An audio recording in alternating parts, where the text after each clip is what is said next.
Welcome back to VHXS. I'm your host, Jake Salvage. Feb-Bolo-Yeung-Uary.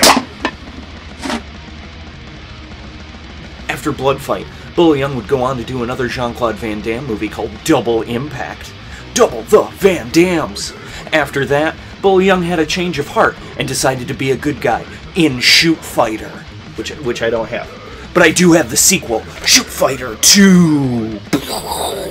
So let's get the bad news out of the way first. Shoot fighting does not refer to fighters taping guns to their fists like a deer hunter version of Edward 40 Hands, as I, and probably you, imagined when I first heard the title. Shoot fighting in this context just means a contest of fists, and sometimes drums and sides to the death, which, unless your brain works woefully different than mine, is the best alternative to gun hands just above pandas hitting each other with bamboo to the death. The movie opens with Joe Rollins, played by Joseph Cox, getting drop-kicked into the trunk of the Lovebug's karate expert cousin, and dragged to a fighting cage where he's accused of trying to run away from Miami's premier underground shoot fighting ring. He's then headbutted to death by our #1 odd-job impersonator and resident lead bad guy of the film, Lance Stewart, played by Joe's son. Joe's father, not Joe Son's father, Joe Rollins' father, and I'm already confused, an LA cop and Just for Med model, Lou Rollins, played by Chase Randolph, catches wind of Joe's death and decides to go down to Miami to set up a sting to expose Stewart's shoot-fighting dalliances and avenge his son's death. In order to do so, he recruits the suspicious and obviously third-act rat turncoat Eddie Marquette, hey, that's the place I live, Marquette, not an Eddie, to assemble a team of badass muscly guys to execute his plan. The badass muscly guys in this case are running a children's dojo together, which if you haven't got an embarrassingly large amount of space dedicated to terrible B action film VHS in your house, is a pretty standard I'm a good guy badge in the martial arts film genre, and consists of not the Green Ranger Nick, played by Michael Bernardo, Sweep the Leg Ruben, played by William Zabka of Karate Kid infamy, and of course, I'm motherfucking Bolo-Yeung Chingo, played by Bolo-Yeung.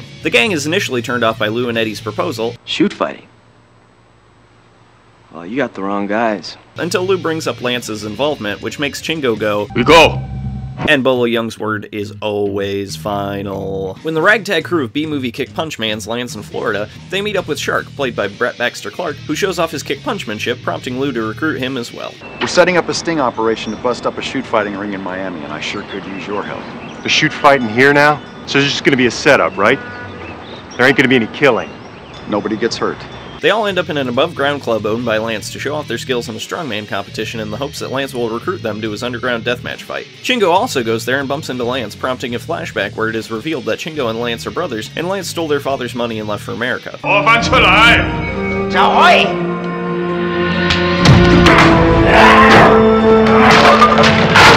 Inside! Give me the money. Why Chingo would go to the club knowing full well that Lance would recognize him and possibly blow their cover will not be questioned, because the last person who questioned Bolo-Yeung ended up with a permanent face tattoo which looks suspiciously like 2 square pack indents. Meanwhile, William Skeleton Costume Zabka's Ruben catches the eye of one of Lance's sexy waitresses, Sherry, played by Christy Eisenberg. After betting heavily on the fight with Lance and winning, I'm having a private party tomorrow night at the beach club. Why don't you and your boys stop by? Eddie and crew are invited to a house party at Lance's, where Lance has some unkind words with Eddie after expressing interest in having the kick-punch-mans enter the shoot-fighting tournament. Cut the shit! You and your boys are trying to set me up. I should kill you right now for you thinking about it. And Ruben gets into a scuffle with one of Lance's thugs and ultimately wins a date with Sherry under the advisement of Lance. You know, it'd be a personal favor to me if you showed him a little extra something. I don't think that would be a problem. Free later? I'll check my schedule. Regrouping at the safe house, Team Kick-Punch-Mans decides to split up. Chingo leaves to confront Lance and begs him to quit being an ass and stop all the shoot fighting. Stop fighting. Which Lance considers. Work in a karate school? Go back to Hong Kong? You're naive, Shingo. Money's power, and your boys are going to make me lots of it. No, we will not fight. Just kidding. Lance takes Chingo down with what I assume is enough tranquilizer to fell a small herd of genetically engineered rhino elephant helicopter mutants, which would be called hell if I know. Meanwhile, Ruben meets up with Sherry and they have long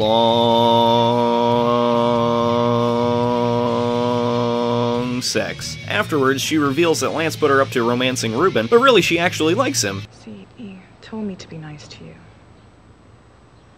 Oh. But that's not why you're here. I like you. I really do. I think you're special. Too bad she gets shot to death like 2 seconds later. Ruben is taken away by Lance's thugs. Missing Ruben and Chingo. First Shingo goes missing, now Ruben. They can take care of themselves. Lou decides fuck it, and has Nick and Shark get into a limo to go to the shoot fighting tournament while he attempts to tail it. One magic knockout gas button and slow lift bridge later, Rollins loses the limo, prompting him to accuse the obvious rat Eddie of sabotaging the sting. You lying sack of shit. How did Lance know we were tailing him? Eddie's response? Fuck you for thinking that I would willingly send my friends to the death. But if that's what you think, then do it. Go ahead. Do it. Come on, do it. What are you waiting for? Do it. So Ruben, Nick, Shark, and Chingo have all been captured and forced into the shoot fighting tournament, where Lance promises a final fight between himself and Chingo. The final match of the evening, I will fight Chingo. This would be a sweet set of fights if the four guys had any intention of fighting to the death, which they don't. Stop now and we both walk out of here. They are such wet blankets about it that Lance tries everything to get them to kill each other, which doesn't work out so well, so Lance shoots Shark to death. There ain't gonna be any killing. Nobody gets hurt. You have my word. Eventually Lou is caught after it turns out Eddie was the rat the whole time, haha. Sorry, Lou. Mind if I call you Lou? Fucking scum! And Lou is also forced into the shenanigans. As the clusterfuck of not fighting is going on, Chingo escapes and kicks all sorts of ass while making his way to the ring.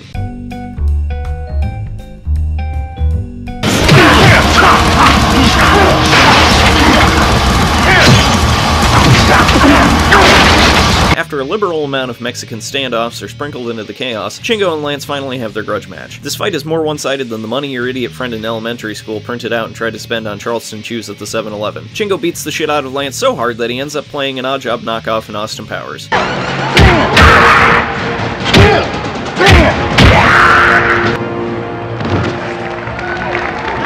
Chingo spares his life in classic good guy fashion, but Lance decides to have the last laugh and commits harikiri. Having completely taken down the shoot fighting ring in the shittiest way possible, Bolo-Yeung fights excluded, Lou ends the movie in kind. You guys were never in any real danger, man. I had a plan. In my ass!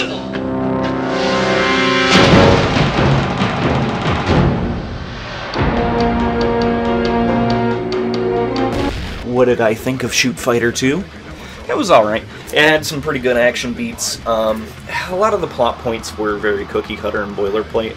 For 90s movies especially, a lot of crosses and double crosses. You saw a lot of this stuff coming, but a dude got hit with a drum, so I'm cool with that. Did you like this video? Like, share, subscribe. Check out my other VHXS videos and other Jake Salvage wares over at peanutbutterdisaster.com, where we also have a bunch of hilarious internet reviewers. And as always, punch, I guess, is just watch these videos here. There should be some videos there. Yeah.